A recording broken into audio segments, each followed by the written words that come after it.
back to the Blue Chip Academy podcast, empowering the next generation of leaders by equipping them with a detailed blueprint to success while using sports as our catalyst. Got another special guest, former D1 basketball player and coach and founder of Katalyst and BrandME, a branding firm for athletes and entertainers.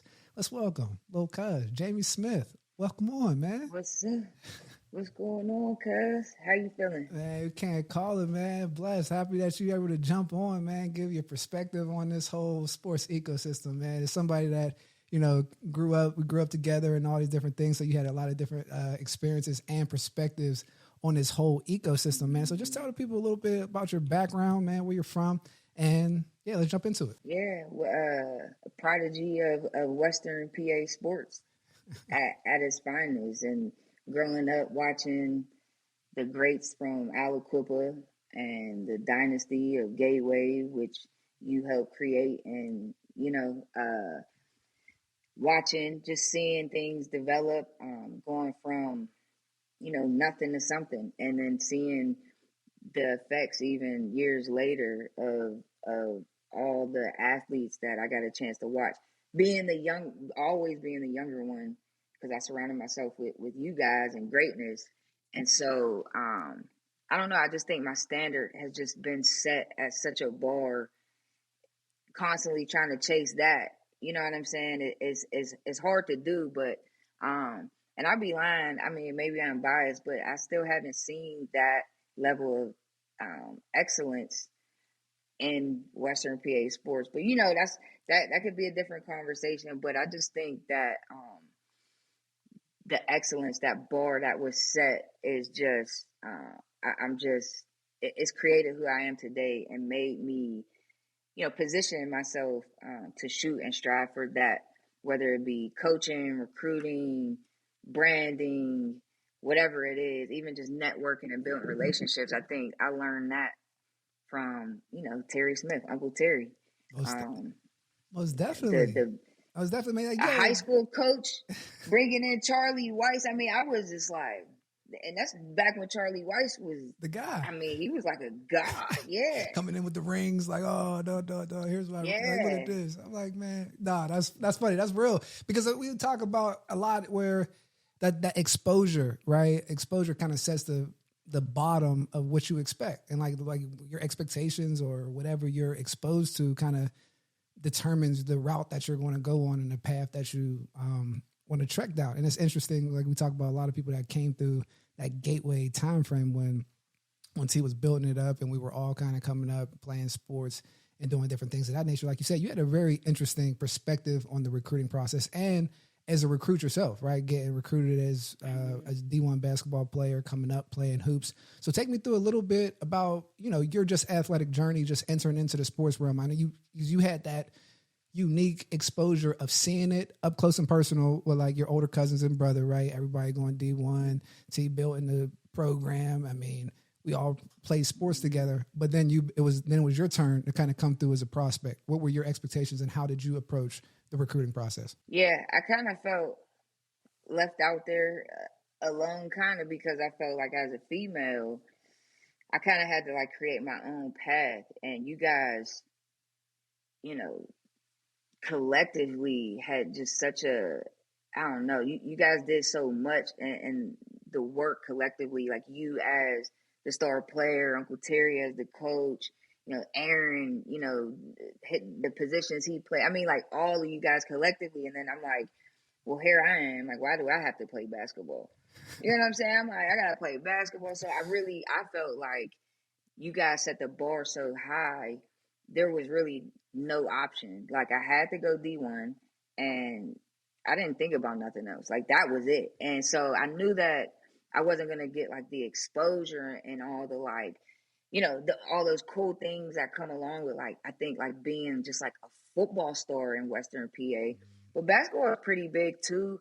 But we know like the Darrell Reeveses and the Terrell Pryors, they played both sports, but ultimately they went and played football. And I think like that was always the thing for me. And so I just knew I always kind of wanted to funnel myself back to the football world one way or another. But basketball kind of led me on my own path, obviously, to get the degree and whatnot. But even in college, I mean, playing basketball, I was still at the football practices and I was talking to the football coaches.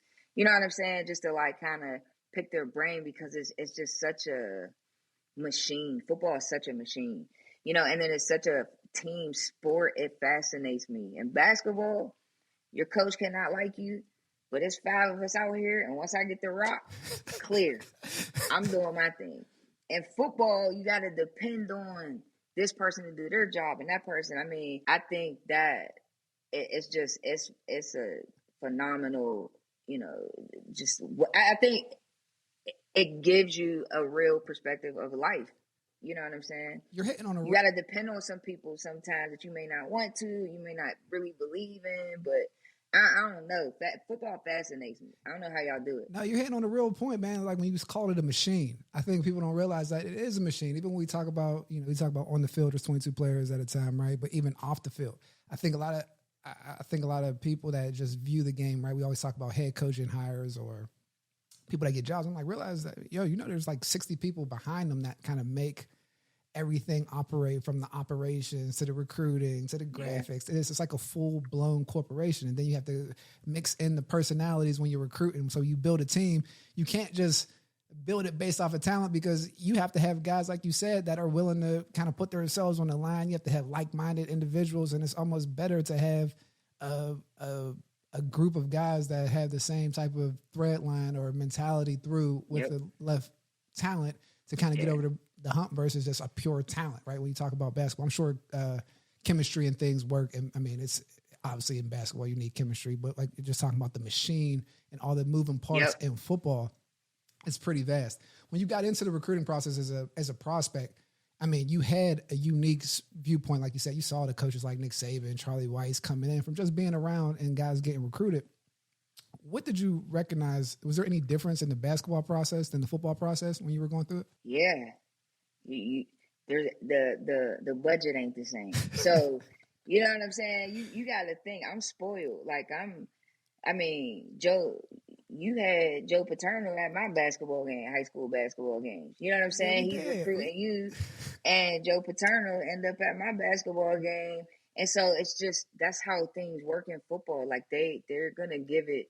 I mean, the recruiting world is literally just as, if not more important than the actual on the field X and O's. And basketball, it's more so like it's a million kids out here that play basketball. Like, we want you, come on down. You know what I'm saying? And then you got to think too, I mean, women's basketball. And so, I mean, it was highly competitive at that time, I think, in Western PA. And I think I was the baddest out there. I still think I'm the baddest. I ain't seen nobody hoop like me yet. Talk to him, Jay. You know what I'm saying?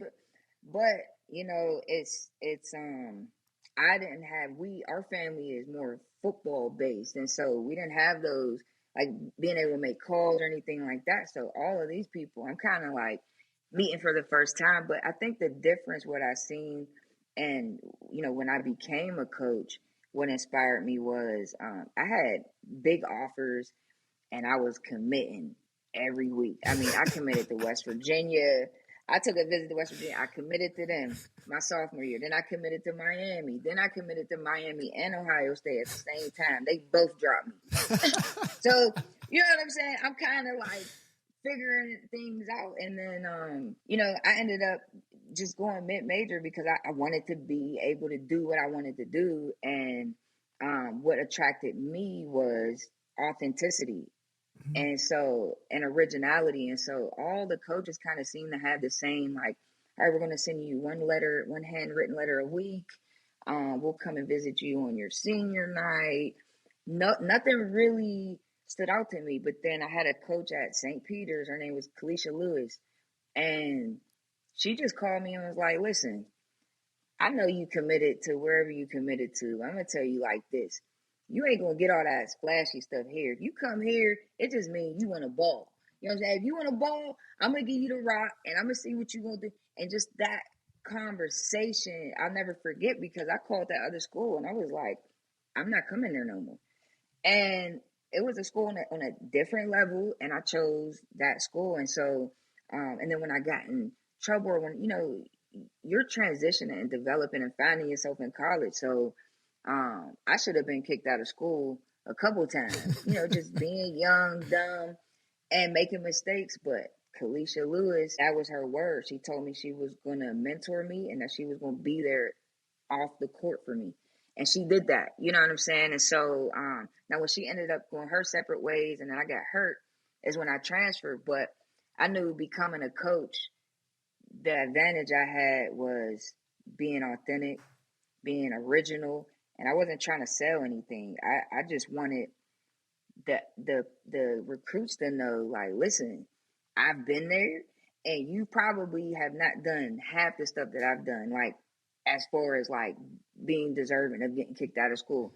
So there's nothing that you're gonna do that that I haven't seen and that I probably can't help you get out of. You know what I'm saying? But I'm gonna be here for you, and I'm a player's coach. You know what I'm saying? And so I think that the advantage I had, honestly, because from day one, I went from Division 3, and I immediately got a job offer in Division 1 before the season was over. Right.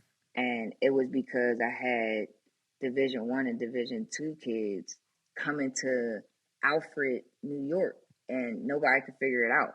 You know what I'm saying? Yeah. And so immediately, that nearby D1, which was Niagara University, called me and was like, "We need you up here like now."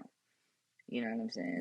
No, that's you bring up a good point, man. When you talk about when you mentioned the authenticity from the coach and the originality, because I think when you go through the recruiting process, experiencing things, and then you transition over, I mean, I think those are some real life lessons that you learn because you're going through, man. You're getting praised, you're getting denied, you're trying to make a decision, and you're like, all right, what has attracted me to this school? And you can use those same things when you transition over. I think that was what made me a really good recruiting coordinator at Penn State, was to be able, like, how to recruit. Like you said, I wasn't selling anything. It was just like being authentic and trying to give game, to be honest with you, going through the process. Yep. And even and that was something that happened to me. Like, I mean, when I was going through, I committed to Florida, right? Like everybody talks about that. Yeah. I committed to Florida, when Zook and those guys was there, Coach Loxley and all them. And, the AD lied to me to my face, and he went back to the drawing board. You're like, all right, well, who's been honest? Who's been recruiting me with like some authenticity? And it was like, oh, Joe, Penn State. It was just consistent. And at the time they were losing. And so for them to kind of have that same mentality, like, look, man, you ain't going, we're not doing all this. We're not doing all that, but we want you here. We got a plan for you. This is what we're going to do for you. And it was just that from 13 years old before my 9th grade year all the way until the end. And I'm just like, well, they were honest the whole time. So I mean, maybe that's the type of, they always recruited from a position of power, right? Like, you've been around people who are like needy. It was like, oh, please, like, or just like begging. And I'm like, I mean, maybe for some players that's enticing, but like, I thought for like the top players or just me in general, and then we talk about the identity of a team. A lot of people on my Penn State team, when I got there, were like that. It was just kind of no fluff guys. We're just like, no, we want the real, and we want to win. And so, like, trying to identify that when I transitioned out, even going through the process when I got to the NFL, like looking at guys, like, 'cause I always wanted to be a general manager, like looking at guys like, all right, what makes him great? All right, what makes this guy great? What makes this dude great? It's like, all right, that's athletic ability. But like the ones that were going to the Pro Bowl, man, cats ticked a little different. You know what I mean? And you can kind of see that and then how you approach them. So like, even when I went into recruiting at Penn State, whether it was recruiting Michael Parsons, Brisker, or anybody, it was like just trying to be as real as possible and not give too much fluff, because the cream always rises if you have something to offer. So that's interesting when you take different situations from your recruiting process as a prospect that you transition and then use to be successful on the other end. So that's pretty impressive by you. So can you talk about a little bit when you say like you're about to get kicked out of school? Like, what can you talk about little mishaps that you had? Maybe just one, not too many, not too crazy. Yeah, I gotta think. Well, St. Peter's, the first school I went to, we had our freshman class they brought in 5. So Kalisha Lewis, she was the recruiting guru, and she brought in 5 kids from like the inner city, and it kind of shook the program up a little bit, and we all fit 5 positions. So I was the 1. Sakara was the 2. We had Rebecca, who was the shooter, the 3. We had Janae, 4, and then Key, 5. So what they would do was, the upperclassmen hated us because we walked in from day one, and I'm like, I'm not cleaning y'all stuff, I'm not doing y'all laundry, and I want this locker. And we kind of got like the benefit, because like the coaches didn't know how to react to it. The players was pissed because they're mad at the coaches now because like, yo, y'all gonna let them? Yeah, because they've never been challenged like that. And I was the leader. I was the leader of the Aces. We called ourselves the Aces. But every day, our coaches the way that they reacted to it was it would be the rest of the team. So we had about 16, 17 players on the team total. It was 5 of us, and so our coach would roll the ball out and say, "Freshmen versus the rest of the team. If y'all don't like them, beat them." And so we was just thrashing them chicks. I'm gonna repost this. They know they're gonna see this too to this day. You know what I'm saying? It's just it is what it is. They couldn't see us, right? And we had a chemistry. We liked each other, and so. But you know that competitive nature. I mean, I grew up with y'all. I grew up, you know what I'm saying, like where I was rough. I was setting screens. I was running through the screen, and you know it got kind of physical. And one day, one of the girls got mad, and you know I had just finger rolled on her forehead, and then I threw the ball at her back, and she threw the ball back, and I threw it back, and then she started charging me, and then you know I just rocked her, and on the middle of the court, and you can't do that. And so, you know, my coach started yelling at me, and I was like, man, fuck all this. I said, give me my sign my papers. I'm transferring. Y'all are, you know, y'all are soft around here. And I had a thing where my head coach would give me 30 minutes, and she would say, Jamie, go to the locker room. And she would give me 30 minutes, but after a while, it kind of, because then, you know, I was late to class from staying out too late. And that's just freshman behavior, not knowing how to manage being free. And then, you know, growing up in a closed in environment, you know what I'm saying, where, you know, you had to sneak to kind of do things. I was living. And so, you know, in Jersey City at the time, I mean, it was everything. We got stipends. I ain't need nothing. I wasn't calling home at all. I was good. So, I'm straight. you know, I got into it with a couple of the men's basketball players. I think the volleyball coach got me suspended because I was shooting, and the volleyball team was trash at the time, and they wanted the center court, but I was working out. I just pulled my pants down. Oh no. Yeah. So the whole team had to run for it, and I didn't care. You know, I had that kind of behavior. I was just nasty. And you know, I was there to play basketball and nothing else. But you know, eventually things changed. But where do you think that came from? Like, where do you think you came in with that? Like, I'm not begging. I'm not asking any part. I'm not asking any excuse me's. No, beg your pardons over here. I'm coming in. This is my show. Yeah. Like, because I've seen that attitude in the sense of, I mean, even when I got to Penn State and then the class after me came, like they came in with like just a, I don't care who's here. Like, this is our show. Like Navarro, Jared Ardrick and them. But like when I got to Penn State, you know, me and Derek, it was kind of like we were like the big stars, right? So we had special privileges. Like we got to stay in the apartments. We never stayed in dorms. And we heard the rumblings. Like there were older players that were pissed off about it. And I got a funny story about Kirk Dill, man. What's up, Kirk? But, you know, Scrap promised me number one. Like when I was coming out of high school, and, you know, it's like, man, bet. Like I'm coming up there. I got the apartment, like everything that I'm preaching on Blue Chip Academy, guys, about like when you have leverage, how to use it. Like I was doing that back in like 03, 04. But anyway, and I got to when I got to Penn State my first day, I remember I was coming from the All-American game, moved into my apartment. Oh, bet. So I go to the equipment room, and Kirk's like, yo, your number, we got to talk about the number. I'm like, man, we said number one. Like, that's what it is. So, you know, I'm the freshman in there. And he's like, look, so number one is Anwar Phillips. He's a fifth-year senior. And, like, it was like all the seniors was, like, in this corner. It's like him, Mike, Rob, AZ, everybody. I'm just kind of, you know, I'm a new pup, 17 coming in mid-year. He's like, no, so you can have number one. It's yours. You just got to go tell him that you're taking it from him. Or, he's like, or you can wear number 7 for 6 months, and then you can switch over to number 1. I was like, man, give me number 7, dog. Let me be a good teammate, man. Get me all messed up in here. Now, that's an interesting thing, but just going in with that attitude, I was just wondering, where did you think that, like, not begging any pardons came from? Yeah, I mean, and even with the Aces group, with our freshman crew, I took that attitude with them too. Like, Sakara House was supposed to be, me and her were interchangeable with the 1 and 2. But I was the dog, and I felt like this was going to be my team. And I from day one, you know, when people ask, oh, so you going to be the point guard? I'm like, oh, that's me.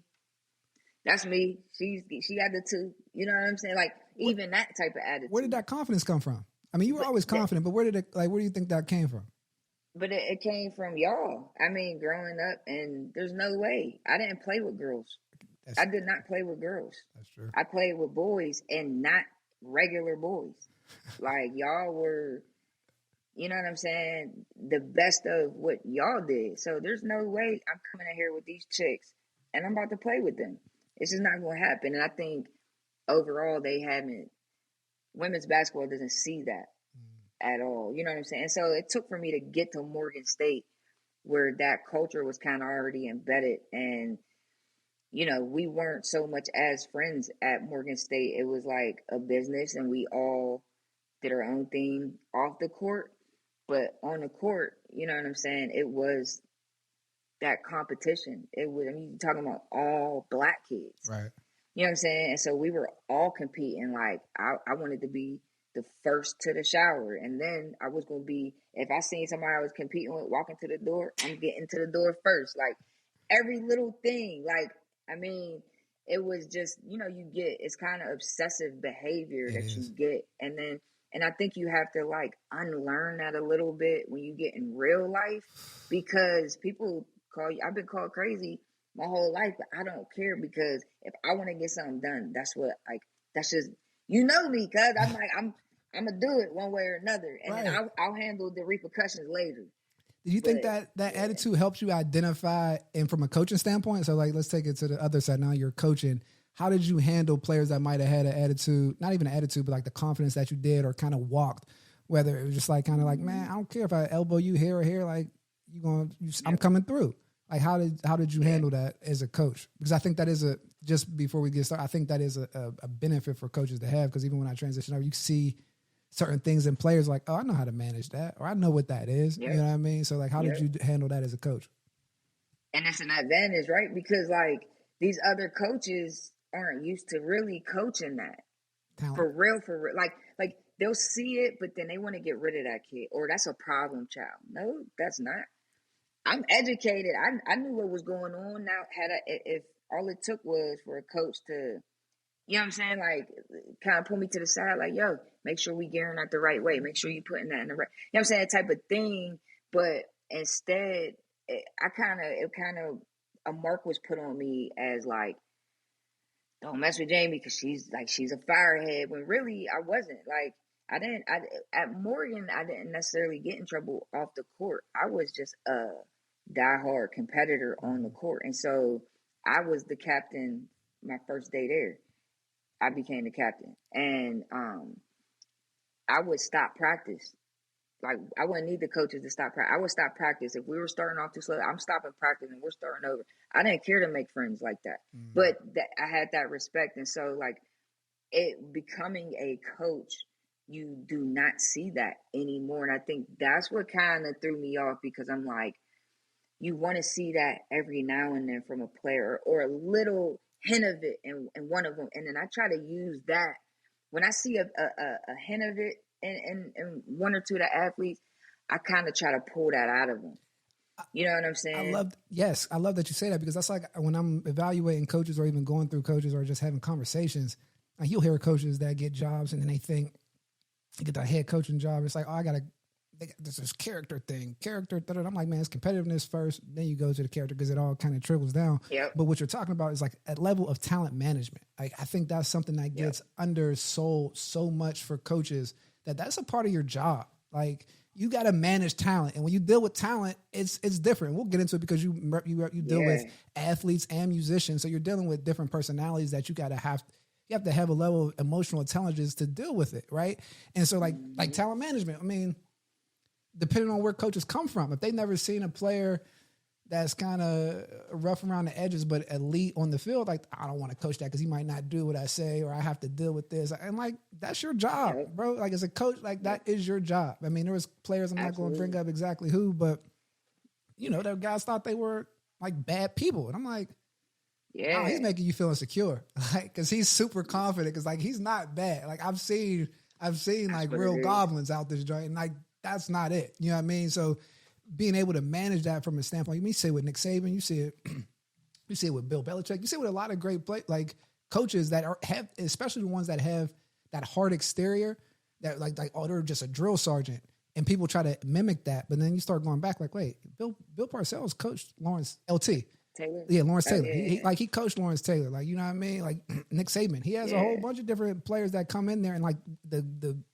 beauty is that they build a culture that those Yep, things can't exist, right? Where the culture kind yep. of bridges. Because I mean, I think that's a misconception at Penn State, is that everybody were choir boys because of, you know, the clean cut, can't have long hair, Yep. short facial hair. But it was like, we had goons on the team. It was just like, Yeah. people knew how to maneuver and give a little bit of room. I think the Steelers do a great job with just talent management. But when I got to the other side, you start seeing like that. Oh, that's where people are losing it. Like they're afraid of, like, no, this player is better. Like it's not, I don't care about you feeling comfortable around. Like you got to figure out how to coach to get the best out of that guy. And that's when you get to the whole saying of the X and O's coaches versus the Jimmys and Joes coaches, right? So that's a very interesting point. I think they're all necessary, but in basketball you don't have as many. You don't have position coaches, so it's you can't single it. You can't say I'm just gonna do this X and O's. Like in basketball, you have to. It's like a player. You got to play both sides. You got to be well rounded. And I think the major thing that you hit on was insecurities, and I think that's why a lot of coaches are uncomfortable with me. And so it's almost like I'm still playing, because I made my teammates and coaches uncomfortable. And then when I coached, I made them uncomfortable, because when the players are making them uncomfortable because of their insecurities, Jay, there are not a lot of coaches out here, especially on the D1 level, that are secure with themselves. I mean, as a coach, not even just a coach, but as a person. Yeah. And one thing that my high school coach, Corey Morton, taught me, she it was simple. She said, Jamie, I'm never going to tell you really what to do, but if you could take one thing from me, never be coached or work for someone who does not have a family, kids, or married. And I just thought she was nuts when she said that. And I'm like, and it's literally like, if you think about like a lot of these coaches, you know, it becomes their life. And so therefore now it's not about the kids no more. It's not about the players. It's not about this. It's about their ego. And, you know, those titles give them that, but really within themselves, they are not that. And so when you get a player that's flashy or talks some shit, you know what I'm saying? Or challenges a coach, you know, especially nowadays too, the players want to know why. Right. Well, why am I running off that screen when I could come? Why am I going off the top when I can go? You know what I'm saying? When I could slip. If you don't know the answer, you gonna get mad. Everybody get on the line. Don't ask me that. That's not cool. That's not the player being talking back and things like that. Like, I mean, if you know what's going on, and so then someone like me is like, here, come here. You know what I'm saying? And then we go chop it up. Now, a good head coach is gonna take that, and because I think coming into coaching D1, I didn't want to be a head coach.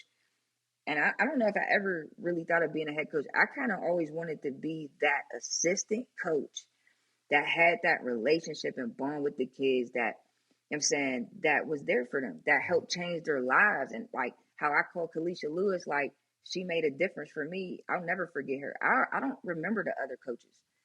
You know what I'm saying? And like having that impact, because the money's not there for women's college basketball. You hit on something You know what I'm saying? You hit on something that's really insightful when you said that you didn't want to become a head coach, but you wanted to be that coach that was there for the players.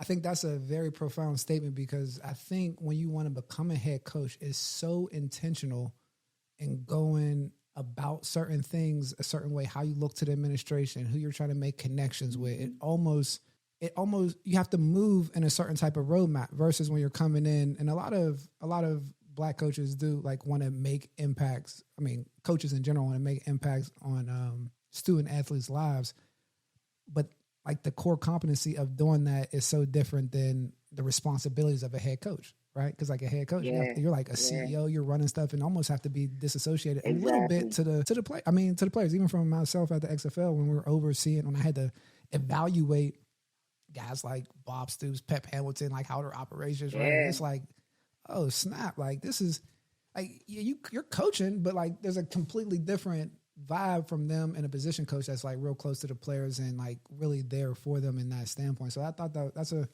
interesting thing because you could see the coaches in the ecosystem or just in the serious athletic world who are trying to become head coaches and ones that are really just, I want to say, be where your feet are and just like in it for the kids or in it to continue to move up. But I mean, not that one way is right or wrong, but it's just the impact that they do have, right? So I think it's just not to keep going, but I think that was one of the things that made my sensor real delicate or real sensitive going through the process. Because he was real as they came. He was super confident, and he was like real. So it was like not even challenging him, but like if I was like, man, why didn't you give me the ball?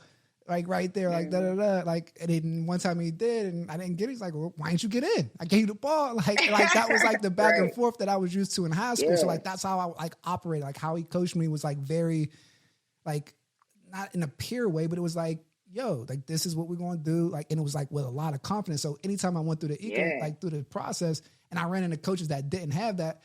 Like, yeah, that's bullshit. Nope, that's BS. Nope. Yep. That's like put my nope. And so I had that same thing with coaches too. So it's hard, but I got a question for you though, because like with that being said, like I felt that way just being a female. I just feel like I just seen so much more than my teammates and even the coaches. And so a lot of times there weren't very many coaches that could coach me because I was coaching myself.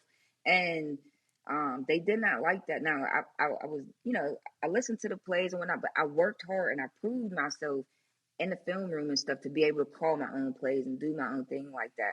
But at the same time, it's like, I think I learned more like strategy and prep and stuff from those coaches. But X's and O's and, competitiveness and things like that, I mean, I learned from y'all, from Uncle Terry, and just seeing all of that. So I don't know for you. I know I got in trouble a lot because I just didn't believe nothing they were saying. It wasn't making sense. You know what I'm saying? Where did that come from? Who raised you? Where did you play? Like, you know what I'm saying? I needed something because of how we were raised. You know what I'm saying? Like it was just so authentic and real. And like you said, you could have the back and forth, like. And then me as a girl, I could sit in a room with all of y'all and I could give my opinion and y'all would listen and it wasn't like I was different, you know what I'm saying? But then you get in the real world and then in certain rooms, like, oh, Jamie, you can't talk. So I ran into that issue a lot, but I know like someone like you made it to the highest of heights, you know what I'm saying? And then, you know what I'm saying? Coming back into it, like, how do you kind of humble yourself, or I guess like I don't know, because the kids now, there's a level of showing humility, may right? not know who you are, you know what I'm saying? Yeah, there's a level or know how great you were. Yeah, so that's what's cool about it. Like me, I think I had the same issues. Like right when I got to Penn State, I used to get into it with the weight room staff because I was like, man, what's this high intensity stuff? Like I do explosive stuff. So like even in college, Terry was still kind of my coach, right? Like I used to do workouts that I did on the Saturdays. Like we talked to Jeremy, like, oh, we need to do this, this, and this. I was watching film, like him and Metz would get me film from like Champ, Revis, and all these guys, D'Angelo Hall. So like I was watching that film because we ran a basic cover 3 single high safety. So we're like side shuffling. I was just more athletic. So I was like looking for more in-depth coaching. So like I was still getting that. And I mean, I do think that sometimes it rubs coaches the wrong way, especially if someone's getting information that's a little bit more in tune and like it's kind of worked, right? Because like again, I think that was one of my most like the strongest advantages was understanding the game coming out of high school, like me from Uncle Harvey, from my pops, and then getting there, like it was hard to listen to BS. Like I just like, I mean, I've been shot so real all the time that like anything that was fake was like Like you can't just say that to me. You know what I mean? Like we got to talk about it. And the same thing happened when I got to the NFL. It was better in the NFL because, you know, everybody's grown men and it's like back and forth. So like the professionalism of even going back and forth, I would go up on Tuesday and I was the player. What's up, CeeLo? But like me and CeeLo, we sit down, he would kind of go over like the installs with me to see like, is he explaining it right for everybody else to get it? Like if you have a problem with it, if you don't have a problem with it, then we can make sure everybody else gets it. Like, am I explaining this right? Like, how is it connected? So, like, I even played that role when I got there. When it really hit me in the face is when I tried to transition out, and all those different experiences and my unique viewpoints did not add up, or I didn't get credit for it. And then I was just kind of looked at it as an athlete. That's when I think the real chip came on my shoulder. Like when I was like, oh, hold up. Hold up. I've been doing this like for a long time. And I've been around some real guys that have been giving me real game, whether it's like you said, growing up watching. I grew up watching like Josh. I grew up watching different people like Josh Layer, because Al Clipper, and just seeing the whole Al Clipper thing go up. And with Reeve, everybody talking about him doing stuff. So there was like that level of like, no, this is what we do. Even Chucky, like when I'm in college, you know, Chucky's now, he's an agent at Rock Nation, but back then Chucky was a scout for the Seahawks and somewhere else. But I wanted to be a general manager. We would talk about players. Like, this is how that won't work. This is what work. This is how you break down a player from this point to that point, this point. And this was like the whole time. So like in the off seasons, I mean, I'm with all the scouts. Like, you know what I'm saying? When I'm in college, like I'm talking to them, getting to know them, like, and just from being a little cousin, like that was like our makeup. So when I transitioned out and didn't give all the credit for that, I think I had a chip on my shoulder and just like listening to people. But then it was more, went to corporate America first. So I learned a little bit. I think that was a great thing for me going into corporate America, because I had to lean on some humility because I didn't know everything. Right. So I had to like lean on my strengths. Like, all right, I know I can do this. I know I'm smart. I know I can talk to people, but the actual tactical stuff of selling, getting someone to do this, to learn to pivot, like I was open to learn it. So once I kind of combined, you know, my football stuff, like corporate America stuff, and came back into football, I was a different beast. I think the time in corporate America kind of molded me a little different. Like, cause I mean, I think I told the story before, but I remember the first time somebody CC'd me on an email, man, like I approached them. Like I was like, bro, like we talked about this. Like, what you putting me on an email for? Like, what is that? Like, and I was like, I'm just not, like, no, I say something. You don't trust me? Like, are you telling on me? Yeah. So I didn't, and I started realizing, like, well, dang, if I'm tripping like this, I know some other cats that, anyway. But that's how I kind of dealt with it. Like, there was different aspects of humility. And I think players that transition off the field into coaching or into personnel need to have that as well, because being a player is not the same as being a coach. Like, even if you know the different X and O's and, you know, things of that nature, I think it's different when you get to the NFL and you play for a certain amount of time, because you're spending so much time on it that you're picking up stuff naturally. But just when you're a coach, man, you're an executive. Like, when they're judging you that way, even if you see guys walking around in sweatsuits, like, there's real study time. Like, these guys are putting in 13 to 15 hour days, and they have to be able to trust to do that. And I think that's where sometimes players need to understand there's a level of humility when you're transitioning out, whether you're getting into personnel, whether you're getting into coaching, whether you're getting into anything in the game, that you had a specific, critical, unique view, but like there's some other views that you can pick up faster. But once you have that humility and kind of soften where the information is coming in, you can kind of bypass everybody that's kind of head start on you. Like, that's the thing. But if you don't, I think you kind of become stagnant.